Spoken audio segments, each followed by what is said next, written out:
trombocitopenias, trombocitosis, que son enfermedad de von Willebrand, que es coagulación intravascular diseminada, que son patologías que se ven muy frecuentemente en el hospital. Entonces eso corre por cuenta de ustedes. Su examen es hasta aquí. Su examen son puros casos clínicos.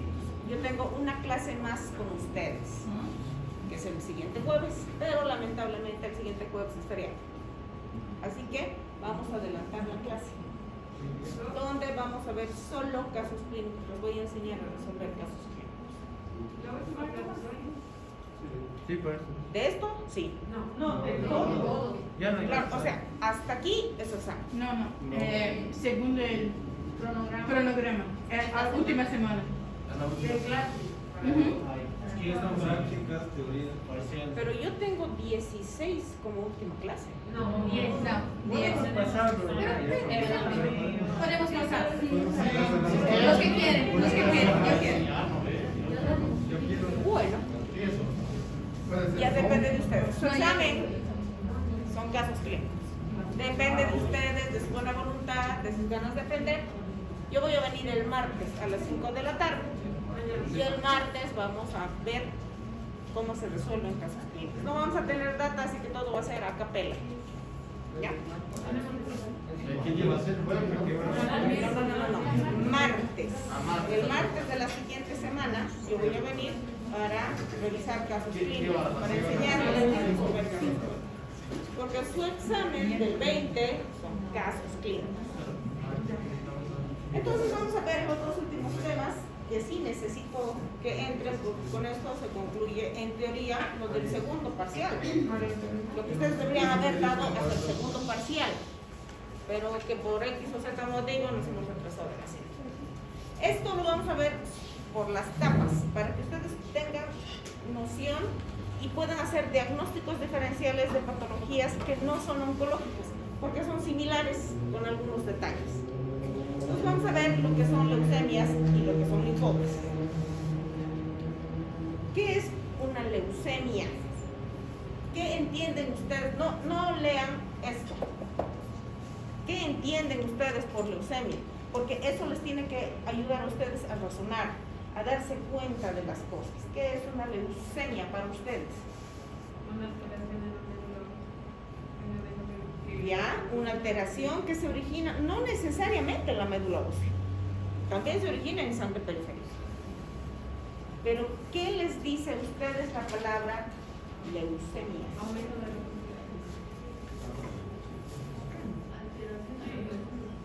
Alteración de los leucocitos y los linfomas.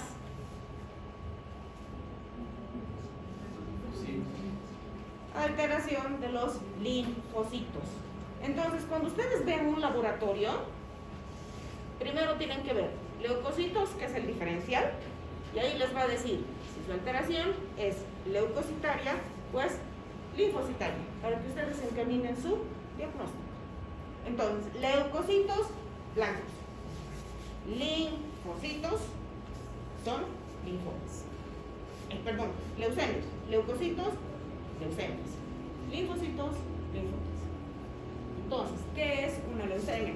Es una proliferación anómala, anárquica, descontrolada de clones de células, tanto maduras como inmaduras, dependiendo de cuál es la célula de la que se está originando la leucemia, que son altamente invasivas. ¿Qué quiere decir eso? Que tienen capacidad de metastatizar a todos los órganos. ¿Por qué? Porque van por vía sanguínea. Puede ocurrir como una patología nueva, a eso se llama novo, como una patología reciente, por cualquier causa, o puede ser secundaria a otra. Por ejemplo, la radiación, hay pacientes que son irradiados, por ejemplo, ahora con la cosmética, que para que la damita no tenga su cicatriz queloide, entra radioterapia, o porque quiere verse hermosa y entra al este aparato para broncear. Esa radiación produce alteraciones, y esas son las que originan como un estímulo para la neoproliferación de las células. y afecta una o varias líneas celulares. ¿Qué quiere decir esto? Que puede afectar tanto eritrocitos, es decir, la línea eritrocitaria, la línea leucocitaria como la línea trombocitaria. Entonces, leucemias, linfomas. Esa es la diferencia. Las leucemias pueden ser de origen central, médula ósea, o de origen periférico, células maduras. Generalmente las leucemias, las más frecuentes son las crónicas, y estas se originan en médula. Las menos frecuentes, que son las agudas, son las que se originan en sangre periférica. Entonces, los tipos de leucemia, a lo que les decía, ¿no? Que es una proliferación de células anárquica, descontrolada, en la que hay una pérdida de la apoptosis. ¿Qué es la apoptosis? La muerte celular programada, y esto se aplica a todas las células, porque cuando hay una alteración del ADN, en la copia de la cadena de ADN, la misma célula, al encontrar ese defecto, se programa automáticamente para morir. Entonces, en la aparición de esta patología, hay una pérdida de la apoptosis. Entonces, las leucemias son agudas cuando se originan en células inmaduras, indistintamente o independientemente de qué tipo de células son. Entonces, ustedes van a encontrar en su laboratorio blastos. En cambio, las crónicas son células periféricas. No van a encontrar blastos. Entonces, esa es una diferencia o un dato que a ustedes les va a servir mucho cuando vean un laboratorio. Las leucemias tienen distintas presentaciones, distinta clínica, distinta patología o etiopatología, distinta historia natural, distinto pronóstico y distinto tratamiento. Para ustedes solamente vamos a ver lo más grande, lo más importante, lo que ustedes van a ver en los pacientes y les va a llamar la atención y les va a orientar a que deriven a su paciente a hematología. Entonces, tenemos a las células y a las leucemias agudas y a las leucemias crónicas. Vamos a ver a las leucemias agudas. Las leucemias agudas son tanto de origen linfoblástico como mieloblástico. Las de origen linfoblástico son de linaje D y de linaje T, es decir, de las células B o de las células T.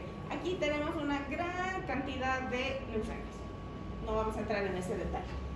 Y del linaje mieloide, que a nosotros nos interesa esto, que son los CDs. Esta es la inmunohistoquímica que se le realiza a todos los pacientes de los que nosotros sospechamos que tienen una leucemia. Porque nuestro laboratorio nos dice, ¿es una leucemia linfocítica o es una linfoblástica? Punto. No nos dice más. Entonces, esto nos determina el diagnóstico. Esto nos determina el tratamiento y nos determina el pronóstico del paciente. Entonces, tenemos la clasificación de las leucemias agudas de origen mieloide y las crónicas de origen mieloide. Las agudas de origen linfoide y las crónicas de origen linfoide. La más frecuente es la LLA, que es la leucemia linfoblástica aguda, es la más frecuente. Es más frecuente en niños que en adultos y tiene peor pronóstico en los adultos. Entonces, ¿cuál es la etiopatogenia de las leucemias? Alteraciones genéticas. Se ha relacionado mucho con los síndromes, alteraciones genéticas como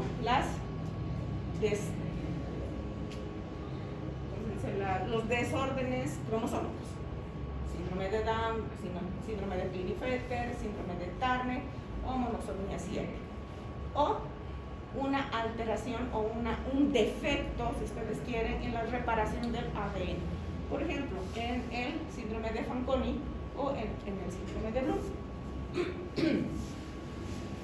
Y las adquiridas, que son las más frecuentes. Radiación es lo más frecuente, ese es el condicionante más grande para la alteración a nivel genético. ¿Dónde tenemos radiación? El sol, el suelo emite radiación. Lugares cerrados, los materiales de construcción, todos emiten un tipo diferente de radiación. Y nosotros no eliminamos la radiación, la acumulamos. Tenemos un límite que nos permite a nosotros estar, entre comillas, a salvo de los efectos de la radiación. Pero si nosotros aumentamos, porque nos gusta exponernos al sol, nos gusta vernos morenitos, bronceaditos, y nosotros predisponemos a la aparición de alteraciones genéticas. Exposición a bencenos, todo lo que nos rodea tiene bencenos, todo. Detergentes, cosméticos, todo tiene bencenos. Quimioterápicos, antibióticos, son inductores de la alteración del ADN. Entonces no es cuestión de darle nomás cualquier antibiótico a cualquier persona, no es cuestión de darle cualquier fármaco a cualquier persona. Todos los fármacos, todos, absolutamente, tienen efectos colaterales. Y cuando penetran médula, tienen, es decir, condicionan a la alteración del ADN. Líquido de embalsamamiento. ¿Quiénes están sometidos a esto? Son todas aquellas personas que trabajan en funerarias. Óxido de etileno, gasolina, pesticidas, herbicidas. Todo lo que comemos está abonado con derivados petroquímicos. Todas las plantaciones están fumigadas con derivados petroquímicos. Entonces, no nos podemos deshacer, eso nos rodea. Consumo de alcohol, tabaco, son inductores de cáncer. ¿Cuáles son los factores de riesgo? Ya los hemos mencionado, ¿no? Hereditarios, alteraciones genéticas. Ambientales, pesticidas, herbicidas y todo lo que se les ocurra. Químicos, todos. Anormalidades cromosómicas, síndrome de Down, síndrome de Klinefelter. Infecciones, septicemias, principalmente por gérmenes que son resistentes a los antibióticos, los famosos gérmenes formadores de Blay, que han debido oír en bacteriología. Deficiencias nutricionales principalmente en los niños. Cuando la madre no se alimenta de forma adecuada durante la gestación y los niños durante la primera infancia, pueden condicionar la aparición de leucemias y alteraciones metabólicas, entre ellas hiper e hipotiroidismo, alteraciones de la glándula tiroidea. La patogenia. Nosotros tenemos todos, absolutamente, tenemos dos tipos de oncogenes: los proto-oncogenes o genes inductores de cáncer y los genes supresores o anti-oncogenes. Y tenemos un equilibrio entre ellos. ¿Qué es lo que hacen los proto-oncogenes? Son los que van a producir la apoptosis. Y los anti-oncogenes son los que van a aplacar a los oncogenes. ¿Cuándo se produce un cáncer? Cuando se anula esto y aquellos proliferan. Entonces hay un desequilibrio. En realidad el cáncer no está dado por los genes que producen cáncer, sino por los genes supresores que están alterados en su función o no existen.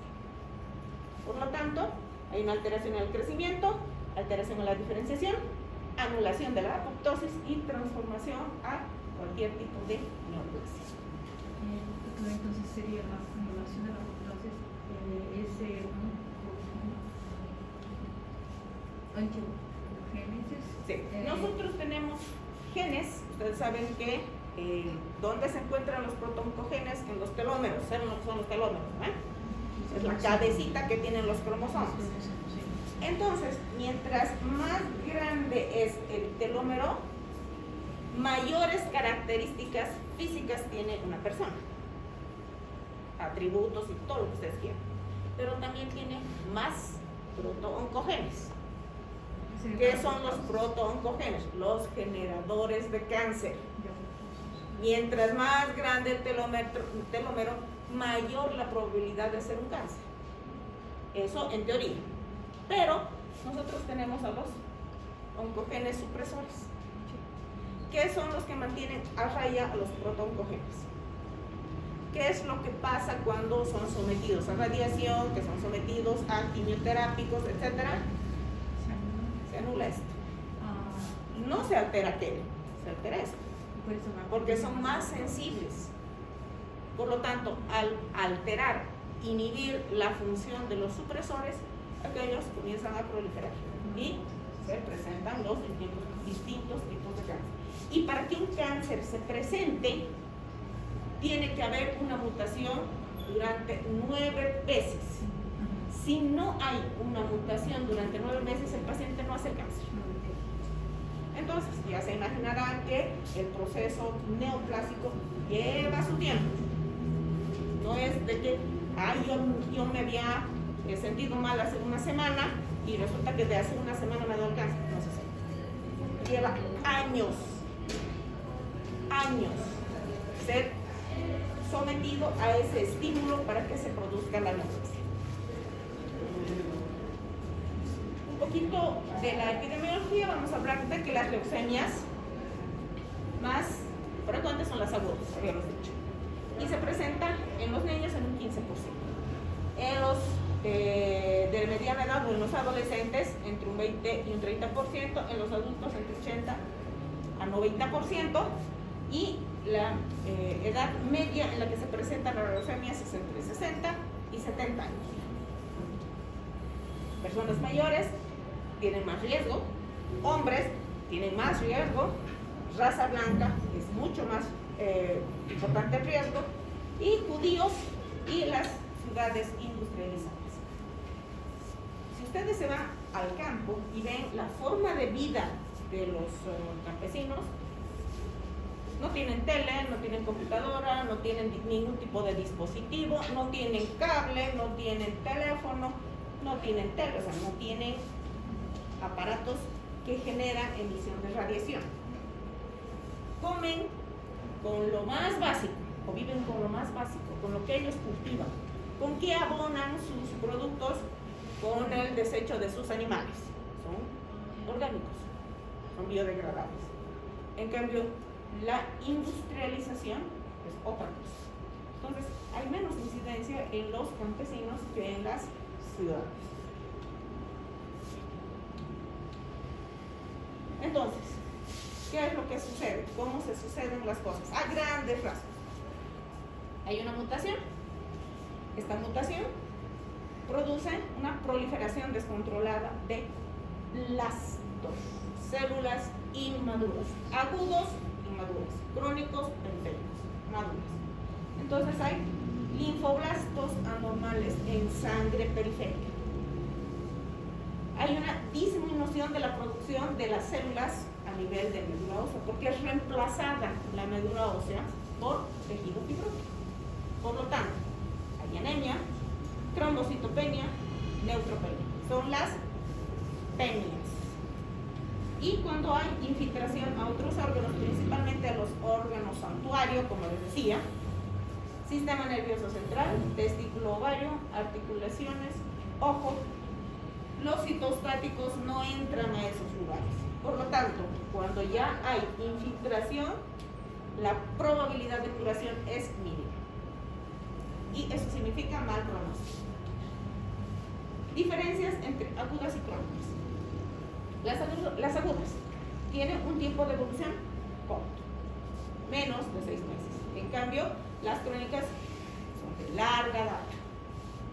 Clínica es muy florida y es muy característica. Hay compromiso hemodinámico, trombocitopenia, anemia, leucopenia. Entonces su paciente tiene tendencia a hacer infecciones principalmente, sangrados por todo lado. Entonces hay un síndrome purpúrico, un síndrome hemorrágico, un síndrome infiltrativo y su secundarismo, que es infecciones, proceso infeccioso. En cambio, los crónicos es más leve, más solapado. Son síntomas vagos.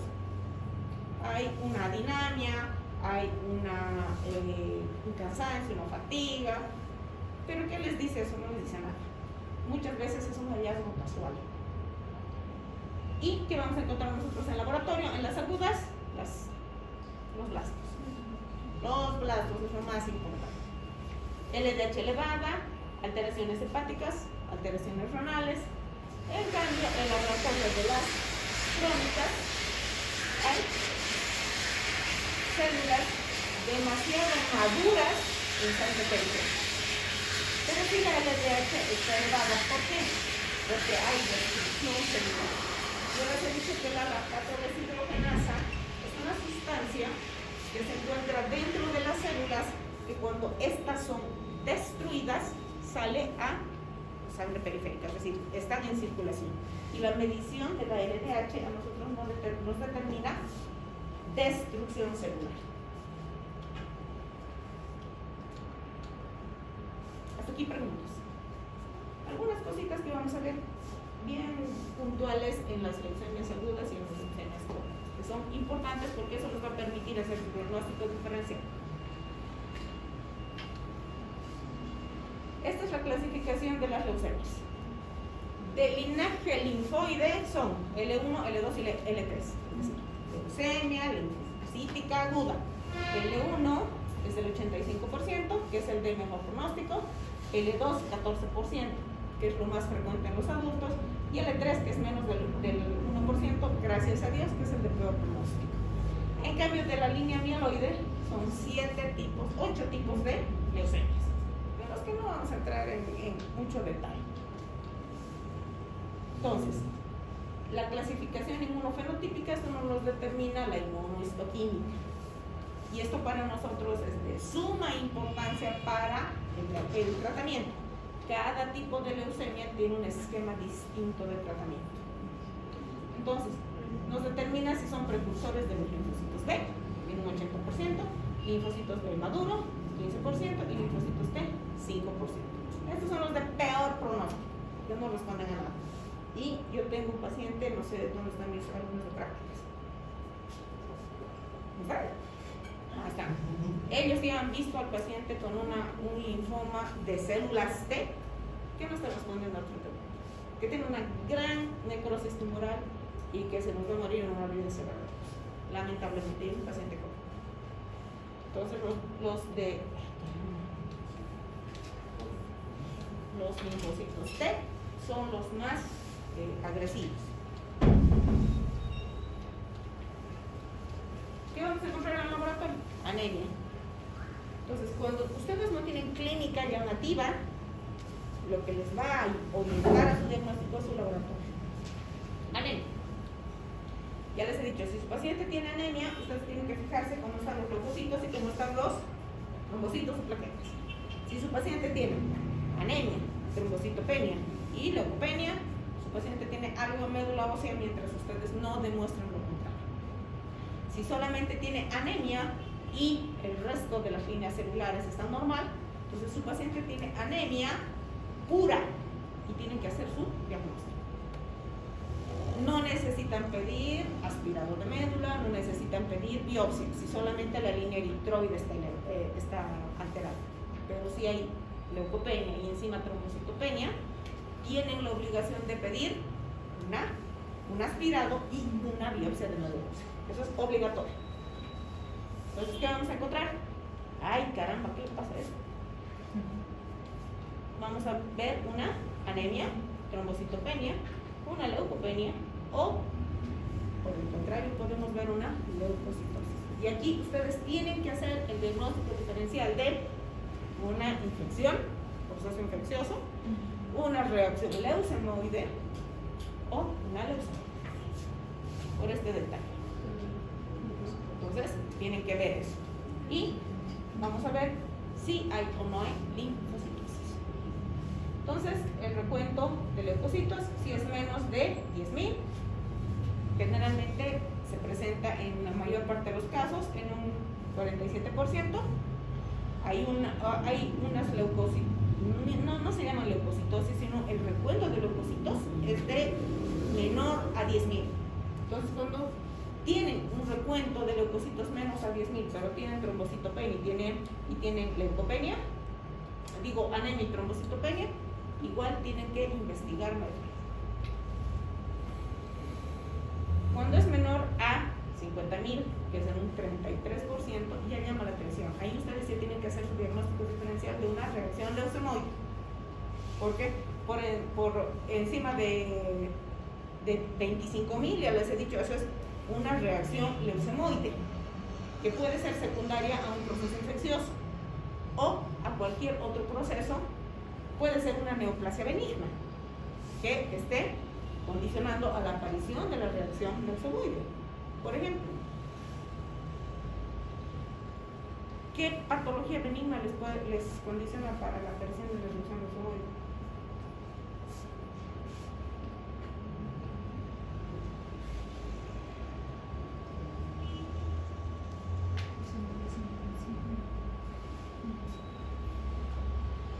Eso va a entrar, por si acaso, su examen no son preguntas y respuestas, es análisis de laboratorio. ¿Qué patología benigna cursa con una reacción leucemoide?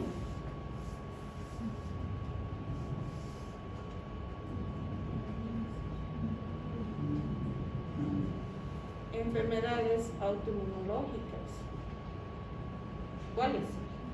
Artritis reumatoidea, lupus eritematoso.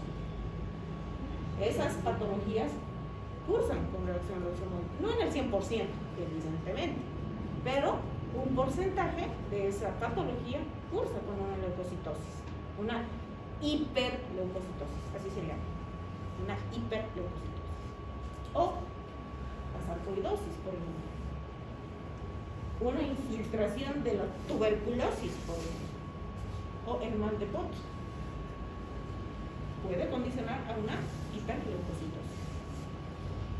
Y cuando es más de 50,000, pues ya no tienen que pensar en otra cosa que no sea una leucemia. Y más de 100,000, ya el paciente va a morir. Así de simple. Y sí, yo he visto un paciente que tenía 95,000 de leucocitos. Y era un niño pequeño. Doctora, si yo tengo un paciente que tiene más de 50,000, ya puedo saber si tiene Ya tengo una leucemia. Sí, pero ¿debo repetir ese examen para confirmar o no? No, ustedes tienen que repetir su laboratorio cuando ustedes tienen 12,000, 15,000 y han iniciado tratamiento con antibióticos. Si su tratamiento con antibióticos, por lógica razón, va a normalizar sus leucocitos, ese es un proceso infeccioso. Pero eso no es su diagnóstico. No se olviden que su diagnóstico de un proceso infeccioso está en el diferencial. Presenta una neutrofilia de 80, 90%. Y si es un proceso infeccioso importante, tienen callados. Aquí no hay callados.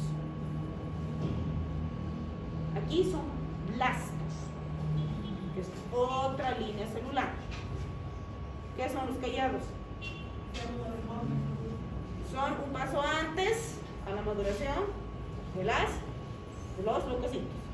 Entonces, los callados sí pueden haber en sangre periférica en un proceso infeccioso, pero no blastos.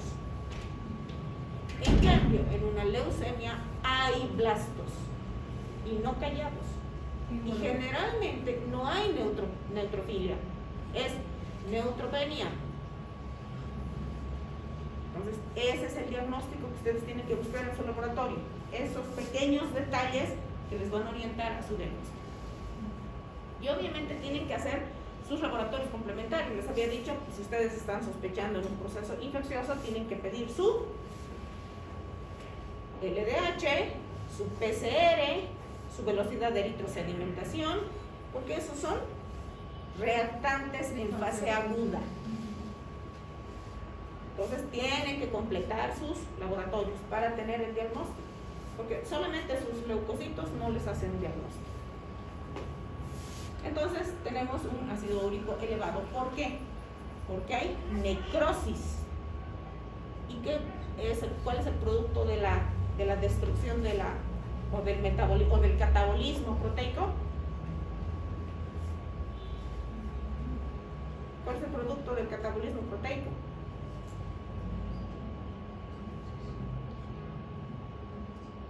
Si hay necrosis, está destruyendo proteínas. ¿Cuál es el producto del catabolismo proteico? Ácido úrico. Su ácido úrico se dispara al techo. ¿Y eso qué les condiciona? Falla renal. Tienen que estudiar algo. Luego, nosotros hacemos un estudio de médula ósea. Esto se llama aspirado de médula ósea. AMO, así se llama. En el 30% o más hay una proliferación de de linfoblastos. Y eso les hace el diagnóstico. Si en su aspirado de médula dice más del 30% de linfoblastos, ya tiene su diagnóstico. Ya no necesitan biopsia. La punción lumbar. ¿Para qué es la punción lumbar? Para ver si ha penetrado ya el sistema nervioso central. Es un órgano santuario. Les he dicho, ya hay infiltración a sitio santuario, peor pronóstico. Entonces, si encuentran en la punción lumbar plastos en más del 5%, ya está contaminado su sistema nervioso central. Entonces ya hay que hacer tratamiento complementario que se llama quimioterapia intratecal. Hay que pedir estudios complementarios para ver si no está infiltrado otros órganos, rayos X, masa mediastinal. Luego una ultrasonografía abdominal para ver cómo está hígado, cómo están los ganglios que están pegados a la columna, que se llaman los ganglios.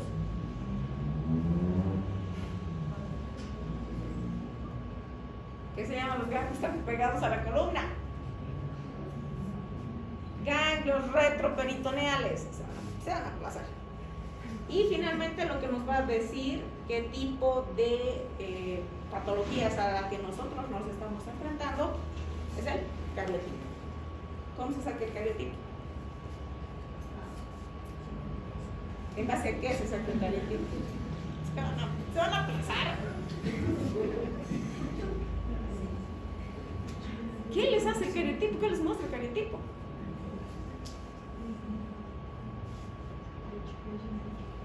La alteración del gen. ¿Cuál es el gen del cromosoma alterado? Eso es lo que les determina el cariotipo. Ay, Jesús. Ya, clínica. La clínica, como les decía, puede ser muy florida, muy aparatosa. Lo primero que ustedes ven en su paciente con leucemia es fiebre. Fiebre, escalofríos y sudoración.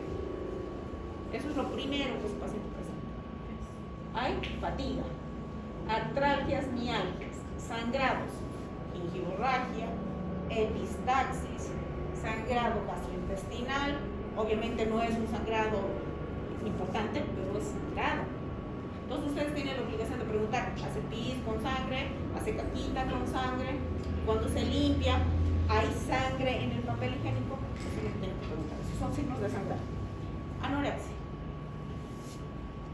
Muy pocas veces realmente ustedes van a ver pacientes caquéticos, porque de principio cuando recién se les hace el diagnóstico, los pacientes tienen una constitución relativamente normal, obviamente con sus alteraciones clínicas, pero no lo ven convertido en un huesito, si es una caquexia, una anorexia oncológica. Pero ya cuando ustedes ven ese tipo de pacientes, son de muy mal pronóstico. Y en un 10% hay un dolor abdominal y es la mayor cantidad de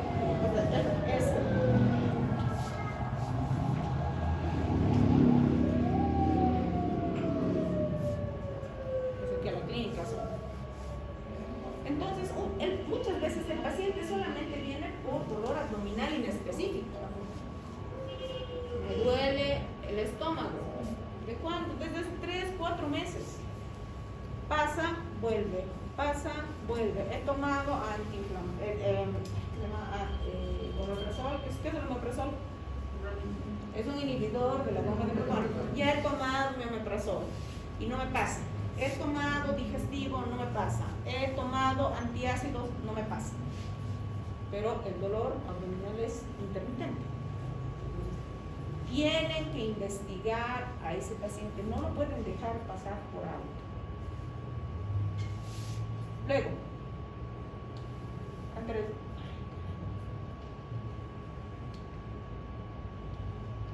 alteraciones a nivel del sistema nervioso central.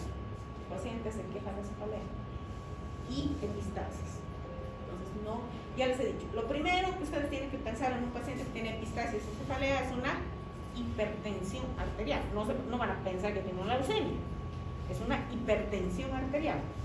Si ustedes ven que su paciente es normotenso y sus epistaxis son frecuentes, le piden sonograma, no pensando en que tiene leucemia, sino en que tienen que determinar si su paciente tiene una coagulopatía, cómo están sus plaquetitas, cómo está su tiempo de protrombina, porque puede tener una coagulopatía y punto, que se soluciona con vitamina K, punto.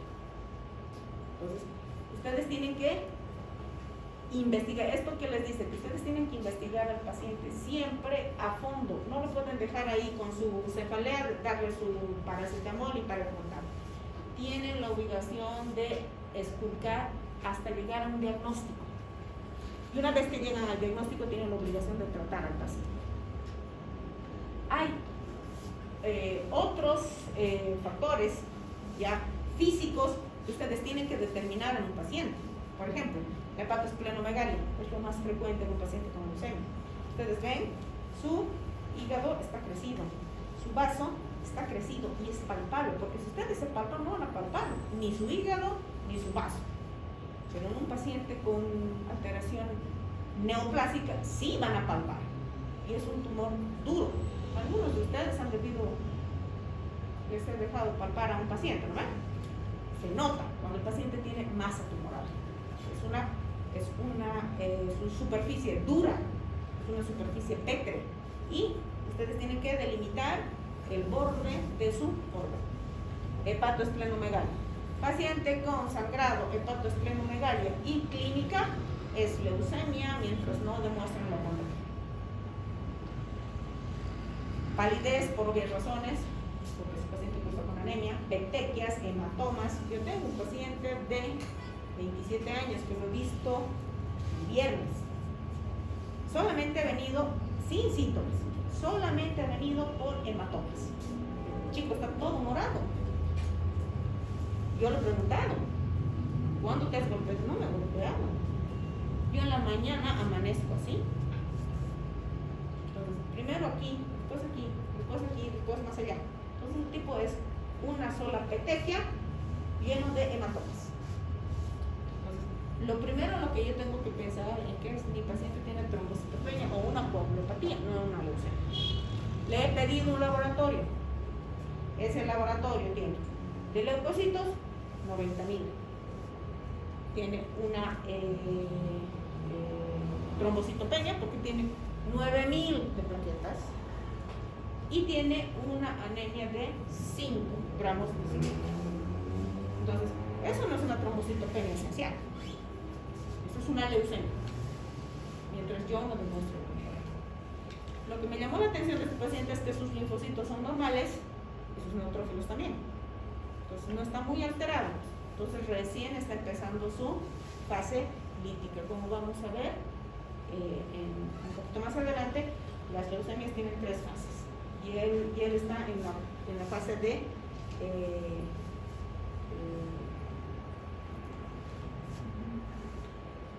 la fase blástica, así se llama, es una fase blástica en la que está gran cantidad de blastos, pero sin alteración del diferencial de los leucocitos. Luego, ¿qué vamos a ver? En algunos pacientes, muy pocos. Yo no he visto en un paciente con leucemia que tenga linfadenopatía, 2 o 3, nada más. Masa mediastinal en un 10%, afectación del sistema nervioso central 5% y afectación testicular 2%. Y esto generalmente es cuando su leucemia es de células T, que son muy pocas veces, ¿no? Son escasos. Lo que sí es importante es esto, que se llama leucostasis. ¿Qué es la leucostasis? Es la acumulación de los blancos en sangre periférica, por eso se llama leucostasis, porque permanecen grandes cantidades de leucocitos en sangre periférica. ¿Y qué es lo que sucede en el pulmón por culpa de la leucostasis? Ustedes toman una muestra de sangre y sus leucocitos van a estar disparados. Y en pulmón, principalmente en bronquios, ahí está este proceso inflamatorio, y su placa de tórax la van a ver así, con estas, como si fueran algodoncitos. Si se fijan acá, en pulmones, son como pelotitas de algodón. Esa es la leucostasis pulmonar. En la leucemia aguda, el caso, bueno, este es en el caso de la leucemia aguda, y esta linfoide, y esta en la mieloide. Entonces, esto para que vean ustedes un poquito de la diferencia entre la sintomatología, ¿no? Y el cuadro clínico. No es igual. Son cosas que pueden encontrar como pueden no encontrar. Entonces, ustedes debieran hacer el diagnóstico diferencial, pero esto es trabajo del hematólogo, ya no de ustedes. El trabajo de ustedes es determinar a través de un hemograma si su paciente está cursando o no con una leucemia. No tienen la obligación de hacerle el diagnóstico definitivo, simplemente orientar al paciente para que pueda seguir su línea de diagnóstico. Y su tratamiento, pues, es la quimioterapia. Las leucemias, al ser neoplasias líquidas, su tratamiento es enteramente con quimioterapia. No entra la radioterapia y estos pacientes no se operan, porque muchas veces el paciente viene con hepatoesplenomegalia, dificultad en la digestión, está con estreñimiento, con sangrado, y que quieren que se les opere. No se operan desde ningún punto de vista y no reciben radioterapia, solo quimioterapia. Entonces, el tratamiento tiene varias fases: la fase de inducción, la fase de curación y la terapia de consolidación. Una vez que han desaparecido los blastos en todo lado y el paciente está libre de alteraciones hematológicas, entra en terapia de mantenimiento. Y generalmente el tratamiento por una leucemia es de 3 a 4 años. Ese es el tiempo de tratamiento. Las leucemias crónicas, tenemos dos tipos de leucemias: la mieloide crónica y la linfoide crónica o linfática crónica, es lo mismo. Se caracterizan por esto, por la aparición de un cromosoma extra, que se llama cromosoma Filadelfia. ¿Y por dónde o cómo aparece el cromosoma Filadelfia? Este es el cromosoma 9 normal y este es el cromosoma 22 normal. Ustedes saben que para la duplicación del ADN tiene que fragmentarse. Los genes tienen que fragmentarse. Y cuando se copia la cadena, hay una delesión de segmentos de genes. Y cuando van a reconstituirse nuevamente después de la copia, lo hacen en un cromosoma extra. Ese es el cromosoma Filadelfia. Entonces, hay una proliferación de la línea granulocítica, serie eritrocitaria, hay una eritrocitosis, serie plaquetaria, trombocitosis y una panmielosis. ¿Dónde encuentran ustedes la diferencia entre la aguda y la crónica? Así en grandes rasgos.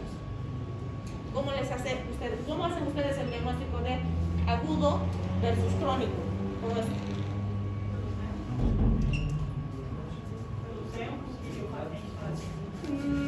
Ya, pero en laboratorio, esto es laboratorio.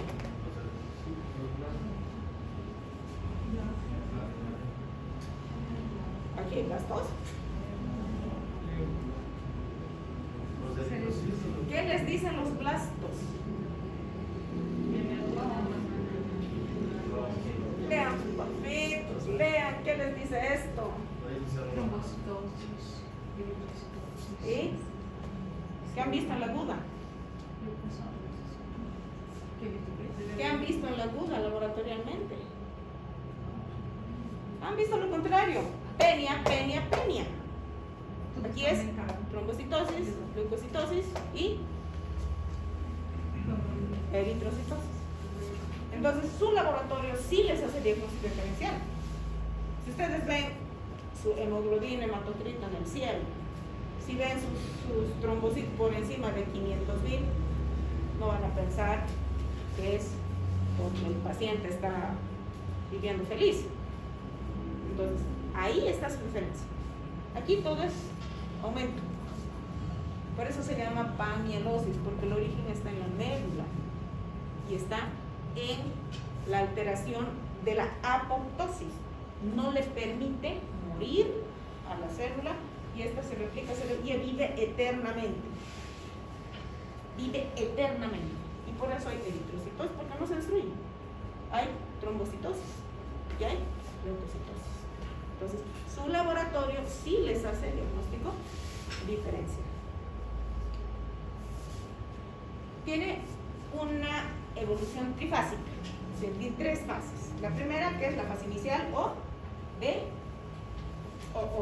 es la crónica, la que se puede tratar con mayor facilidad, la que responde mejor a los citostáticos. La fase de aceleración, en la que hay destrucción acelerada, y el periodo agudo final o crisis plástica. Y nosotros encontramos a los pacientes en esta fase. Esta fase es la más difícil de tratar, es la más resistente a los citostáticos y es la mayor, es decir, en la fase que mayor pacientes nosotros podemos hacer su diagnóstico. Entonces, y es además el mejor pronóstico. La clasificación, la típica leucemia crónica, mielocítica, Filadelfia. Ese es el diagnóstico. Tenemos que buscar el cromosoma Filadelfia. Y se encuentra en el 90%. En la atípica no hay cromosoma Filadelfia, o sea, no se puede detectar. Pero la inmunohistoquímica sí nos hace diagnóstico.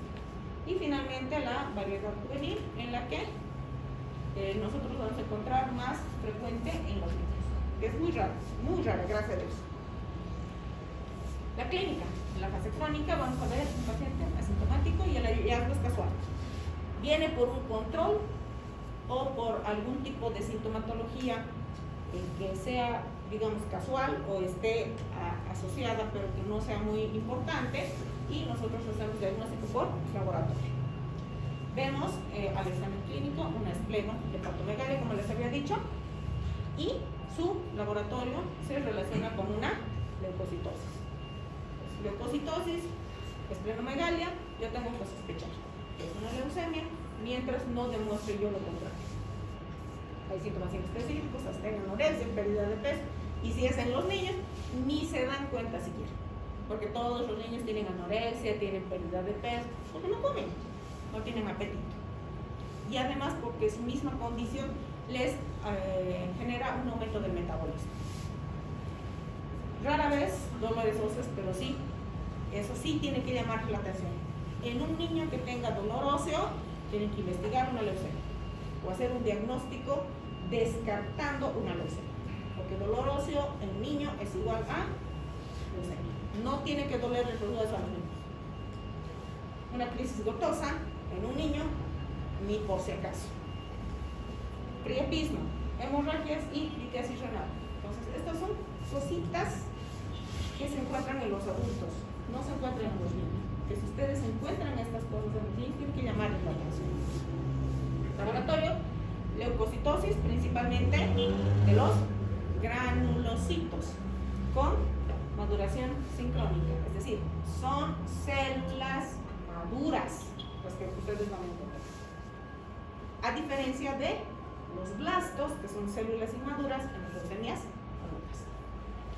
Entonces ustedes van a ver entre 50 y 200,000 leucocitos, hiperleucocitosis. Y no hay anemia, no hay trombocitopenia, y más bien tiene tendencia a estar un poquito elevadas. Entonces, esa es la diferencia laboratorial con la LLA.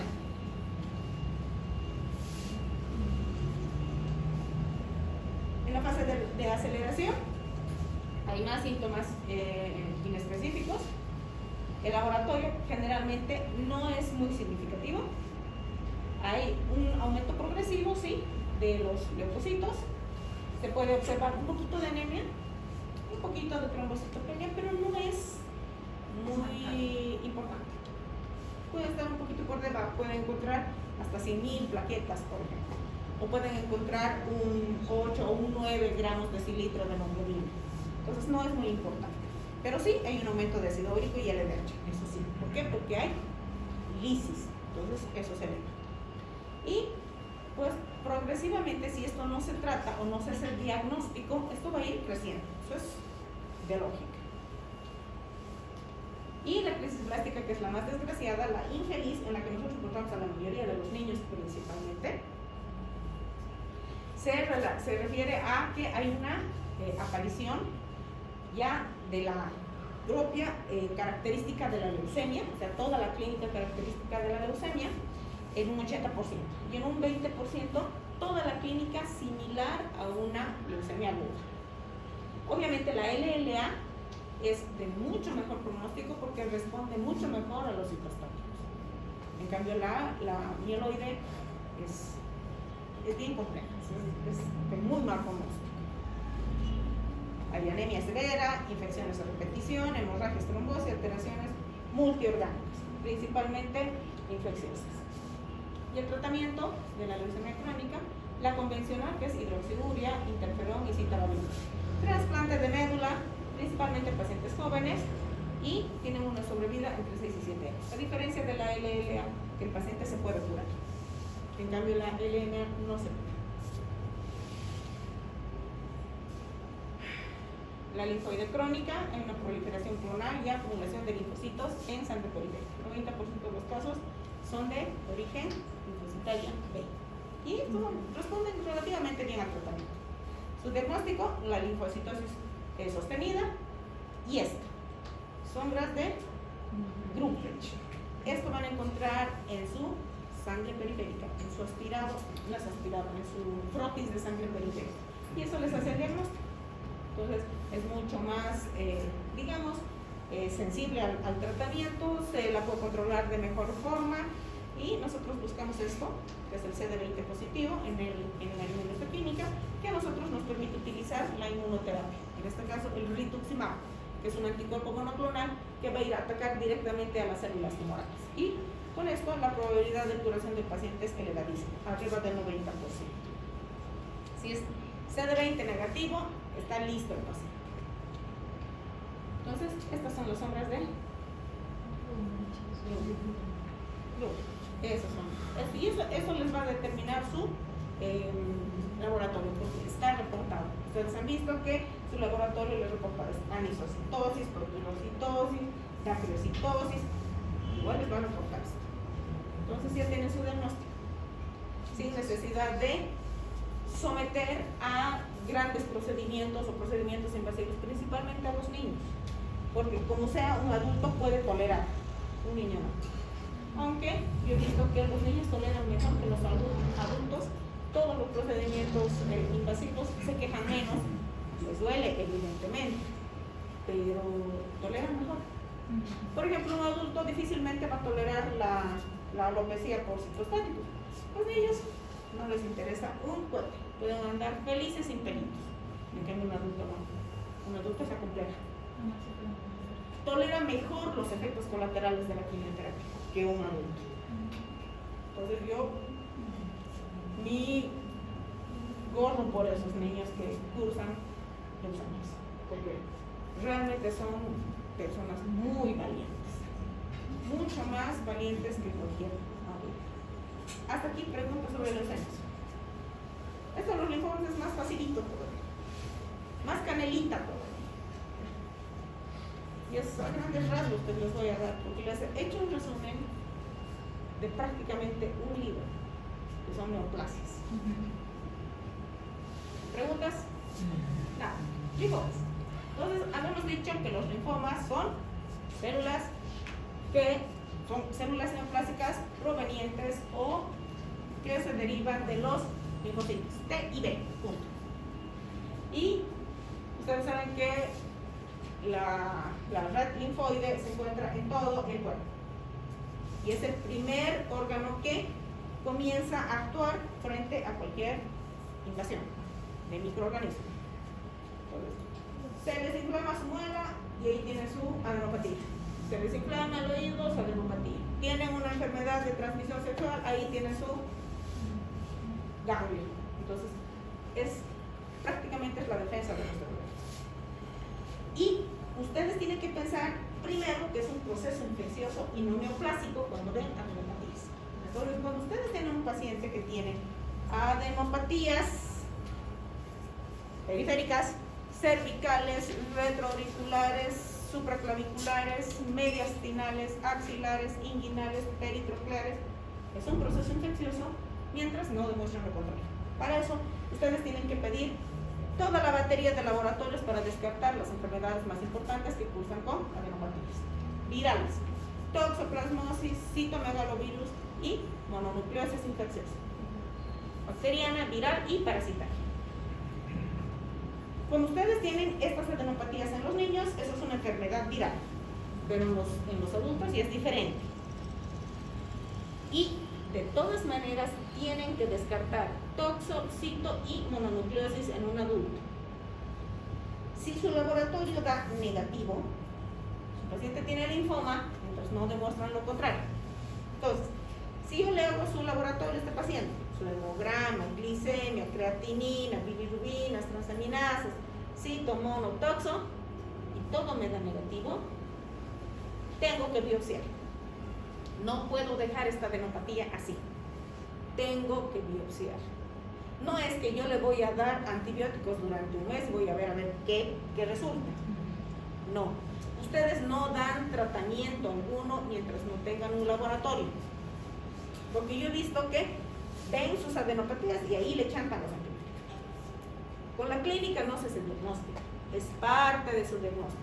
Pero tienen que tener un laboratorio. Si su laboratorio dice que tiene citomegalovirus, tiene mononucleosis, tiene toxoplasmosis, ahí ustedes tienen la obligación de tratar. Si pese al tratamiento su adenopatía continúa, ustedes tienen que biopsiar. Pero no es al revés. No es que ustedes van a ver al paciente con bolas por todo lado y le van a tratar.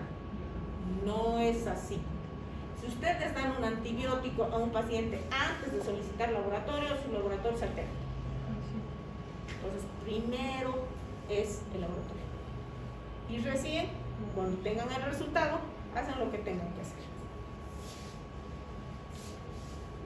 Ahí está todo el sistema linfático y ahí tienen los órganos linfáticos, el vaso, el hígado, principalmente, y obviamente los ganglios linfáticos, ¿no? ¿Qué es el linfoma? Es la proliferación anárquica maligna de células del sistema linfático.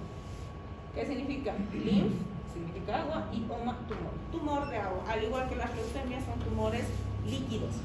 ¿Cuáles son los tumores líquidos? Las leucemias, los linfomas y los mielomas. Esos son los tres tipos de tumores líquidos que nosotros tenemos.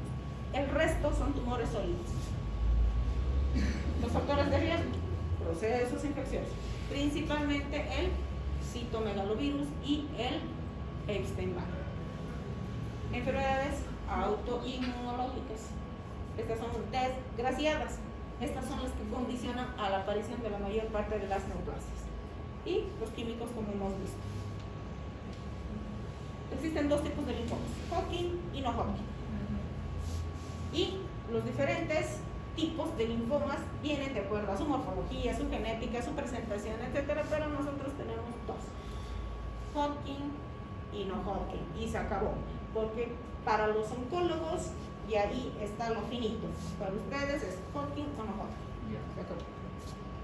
Entonces, estas son las diferencias clínicas de los dos tipos de linfomas. El Hodgkin tiene una localización en un grupo específico de ganglios, ya sean cervicales, supraclaviculares, axilares, inguinales, en un grupo específico. En cambio, en el no Hodgkin afecta todo lo que se le ocurre. Puede tener un ganglio aquí y tener uno en su pie. No tiene una, digamos, secuencia de aparición de los ganglios como el Hodgkin. Si su paciente les dice, primero me ha aparecido este, luego este, luego este, luego este de acá, luego acá, y luego se ha ido al frente, pues tienen que pensar que es un linfoma Hodgkin clínico. Pero si su paciente dice, me ha aparecido este, y luego me ha aparecido este, y después me he llenado todo, es un linfoma no Hodgkin. La diseminación.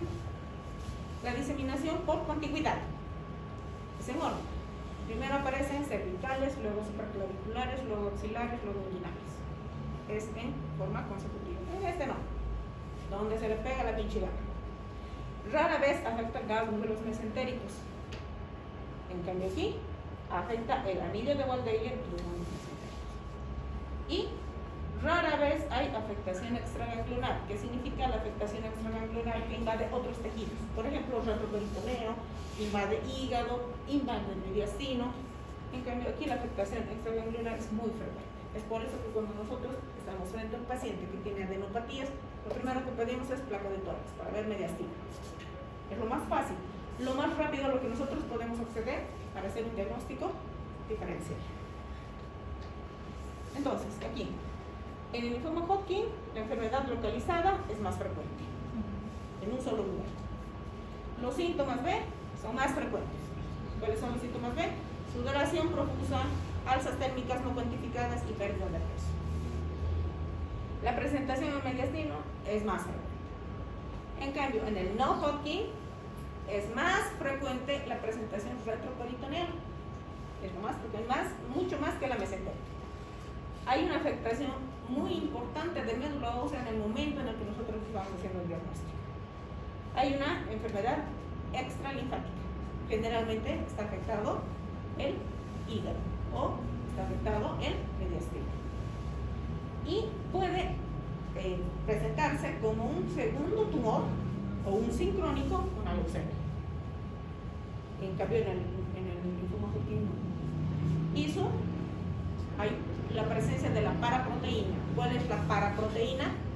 La beta 2 microglobulina, que está presente en el no Hodgkin y está ausente en la Hodgkin. Entonces, cuando nosotros estamos frente a una adenopatía, pues, un paciente que cursa adenopatía, que tiene síntomas de pérdida de peso, sudoración profusa,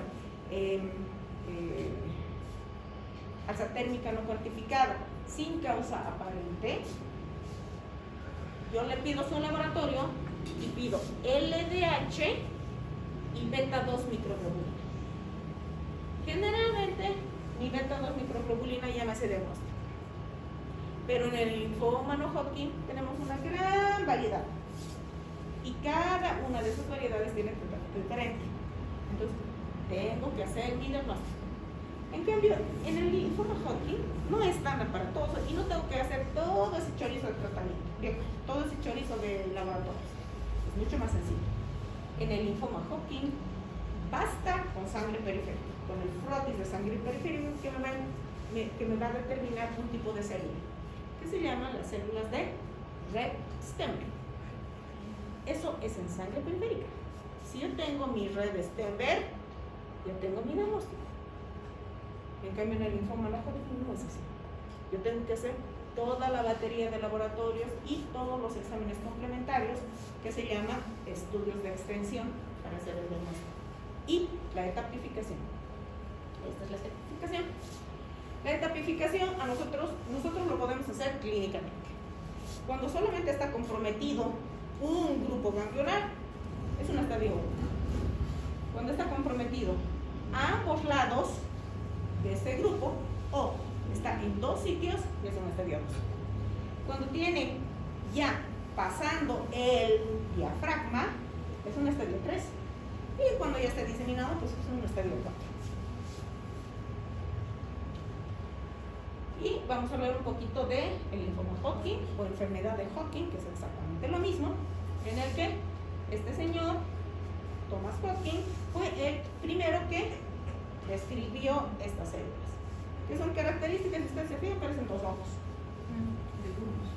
Si esto encuentran en su placa, ya tienen diagnóstico. Nada más tienen que hacer etapificación, viendo clínicamente al paciente, pedirle una placa de tórax y se acabó. Ahora, Si ustedes quieren hacer un diagnóstico un poquito más finito, ya le pueden pedir su inmunohistoquímica. Entonces, el linfoma Hodgkin es una neoplasia que afecta al sistema linforeticular, 7% de las neoplasias infantiles y 90% de sobrevivo. Se cura, se puede curar. ¿Cuándo? Cuando nosotros diagnosticamos al paciente en un estadio 1 y muchas veces un estadio 2. Estadio 3 y 4 solo se controla. ¿Qué significa que se controla? Que ustedes pueden tener un tiempo muy prolongado libre de enfermedad, pero que el paciente va a volver a hacer su tumor. Entonces, Thomas Hodgkin en 1932 fue el primero que descubrió anatómicamente a la enfermedad.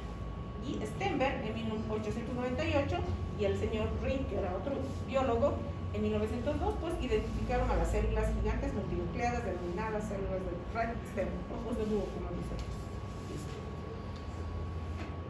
¿Cuál es su fisiopatología? Son células clonales de estirpe B que van a proliferar anárquicamente. Hay células reactivas no malignas en un 98 a 99%. De linfocitos, eosinófilos, neutrófilos, histiditos y células plasmáticas. Pero si ustedes encuentran sus células con ojos de búho, ese es su diagnóstico.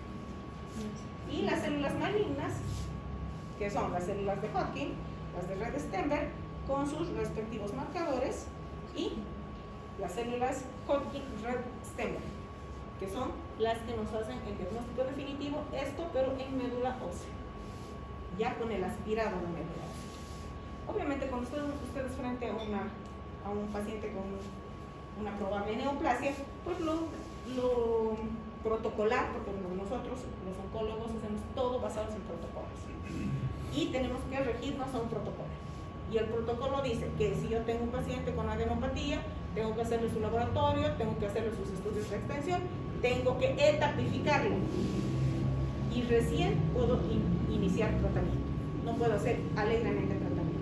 Y la estadificación incluye médula ósea. ¿Por qué? Porque si se han fijado, más del 80% de los pacientes tienen compromiso de médula ósea, porque eso se refleja en su laboratorio. Estos son los distintos tipos de linfomas.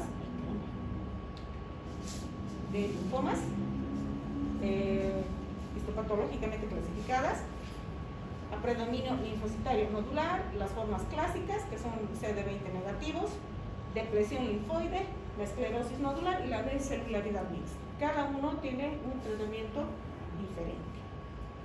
Todas se tratan con quimioterapia, pero cuando no responden, principalmente la esclerosis nodular, por ejemplo, hay que completar el tratamiento con radioterapia a lugares específicos, principalmente en el tumor primario. Es decir, si ha encontrado un ganglio supraclavicular, esa región debe ir a radioterapia después de terminar todo el tratamiento con quimio. Y esto es lo mismo. Entonces, ahí está, sus ojitos. Ese es su diagnóstico. Y ahí está. Ese es un linfoma cutáneo de células. Es un linfoma Hodgkin. Su clínica. Bueno, ya hemos visto que es adenopatía y, si se fijan, miren su mediastina. Este es más de mediastina. Entonces, solamente esto no me hace diagnóstico.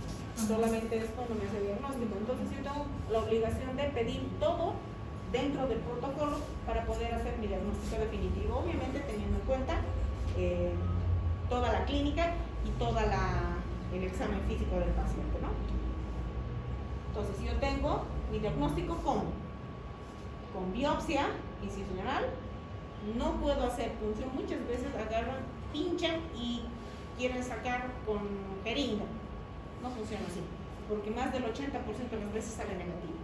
Entonces, yo tengo adenopatía y tengo que ir a la biopsia incisional. ¿Qué es la biopsia incisional? Se abre, se diluciona y se saca un pedazo de tejido. Esa es mi biopsia. Y la biopsia excisional es cuando yo saco todo el tumor.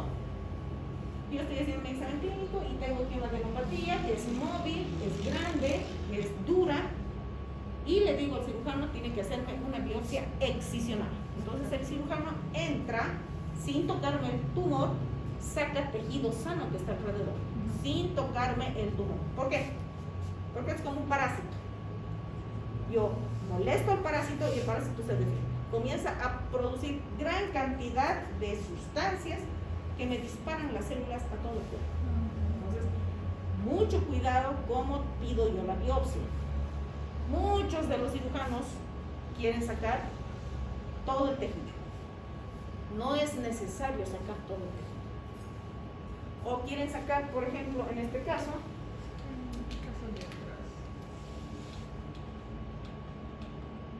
por ejemplo, en este caso, quieren sacarme toda la masa tumoral. No necesita salir toda la masa tumoral. ¿Por qué? Porque esto es un tejido es decir, es una zona muy extensa de donde sacar la masa tumoral. Entonces, aquí solamente es una biopsia incisional. Si fuera esto solo estito, yo le diría al cirujano, sí, biopsia excisional, donde me va a sacar tejido sano sin tocar el tumor. Entonces, una vez que yo tengo el reporte de la patología, tengo que iniciarle la quimioterapia lo antes posible. ¿Por qué? Porque ya me lo hago. Ya ha molestado ese tumor. Ese tumor ya está produciendo citoquinas que me están yendo a todo el cuerpo. Me está diseminando células en todo el cuerpo. Además de todo el trayecto que ha ocupado en cortar y suturar. También tiene que suturar. En todo ese trayecto ya me ha contaminado. Entonces, lo antes posible tiene que iniciar el tratamiento.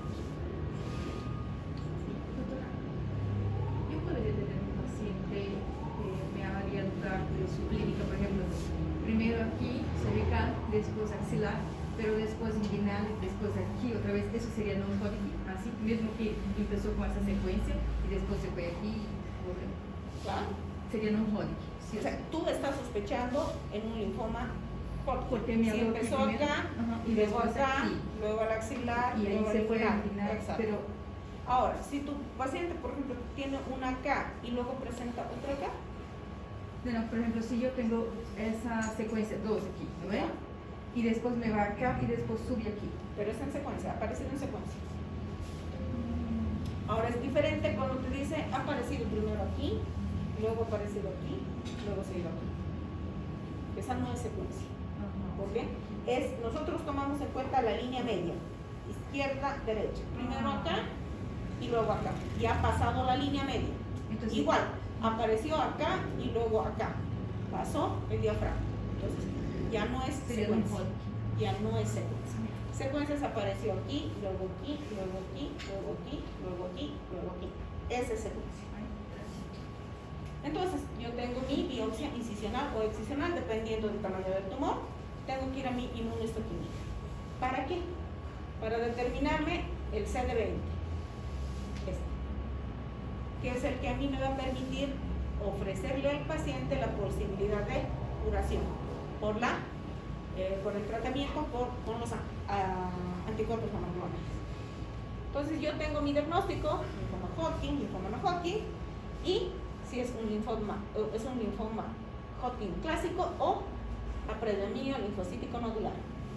Si es predominio linfocítico nodular, el paciente además tiene que ir a radioterapia. En cambio, si es el Hodgkin clásico, solo con la quimioterapia se acabó el problema. Y obviamente en ambos casos tengo que estratificar. Lo mejor, el estudio más finito, el más sofisticado, el estudio de mayor valor para estratificar es este, que es el PET scan. ¿Qué es el PET scan? Es una tomografía con emisión de positrones. Son un tipo de radiación especial, que es como una tomografía, pero no es tomografía, en la que se hace un rastreo metabólico del tumor. Al paciente se le da una sustancia, que es como la glucosa, pero tiene un radioisótopo, que si ustedes se fijan, brilla como arbolito de Navidad. Y en todos los lugares donde está brillando, hay masa tumoral. Puede que este paciente no tenga adenopatías estelares, puede que no tenga aquí, pero aquí tiene. puede que no tenga en retroperitoneal, pero aquí tiene. Entonces, este es el mejor estudio para hacer la etapificación. Pero este estudio cuesta $1,800. ¿Quién tiene los $1,800 contantes y sonantes en el bolsillo? Muy pocos. Muy pocos. Entonces, lamentablemente, tenemos que seguir recurriendo a lo que es básico. Placa de tórax, una ecografía o una tomografía con contraste. Para nosotros los oncólogos, actualmente lo que tiene mayor valor es el PET scan, pero no podemos pedir PET scan. Pedimos tomografía con contraste. El contraste también tiene un radioisótopo, y este radioisótopo es chupado por el tumor. Entonces, a nosotros nos permite determinar los sitios donde están las metástasis o los implantes de las células tumorales. Ah, qué susto. Ya vamos a terminar. Entonces, etapificamos. Y ahí tienen otro PET scan. Y el tratamiento, quimioterapia. Cada uno con un esquema distinto. Entonces, hay que hacer el diagnóstico finito. En el linfoma no Hodgkin, ya hayan visto las características del linfoma no Hodgkin. A diferencia del Hodgkin, es un poco más complejo de tratar, pero también podemos llegar a la curación cuando lo agarramos en un estadio pequeño. Tenemos al indolente de bajo grado y al agresivo de alto grado. Y esta es la clasificación según la OMS, ¿no? Del linfoblástico T, linfoblástico B, de células maduras, el Burkitt, que es el tumor grande, ese tumor que nosotros tenemos del linfoma es un tumor Burkitt. Difuso de células B mediastínico y de células T maduras, estos son los más infelices, porque son los más complicados y los de peor pronóstico. La presentación clínica de el linfoma linfoblástico de progenitores y el linfoma linfoblástico de progenitores T y de progenitores B. Los progenitores T son todo lo que es linfoma T o leucemia T, es una porquería. Y aquí tenemos el linfoma Burkitt, el linfoma anaplásico de células grandes, el linfoma difuso de células B grandes. Y el tratamiento químico. Y tenemos estos dos esquemas, que son los más utilizados, responden bien, excepto los linfomas T. Y estos pacientes deben ir a radioterapia a toda la cadena ganglionar. Y el tratamiento se llama radioterapia en manto, porque tiene que ir todo lo que es cervical, supraclavicular, axilar e inguinal. O sea, son distintos campos que tiene que cubrir la radioterapia. Y, obviamente, el último y el mejor de los tratamientos es el trasplante de médula ósea, sobre todo en personas jóvenes que responden al tratamiento. Se acabó. Les voy a desear mucha suerte en sus exámenes. La próxima clase será martes a El las 5. martes a las 5. Ya. Esa nos va a mandar, ¿no? Sí, sí. Ai, mas ela tem que chegar também? ¿Ah? Ela tem que chegar também?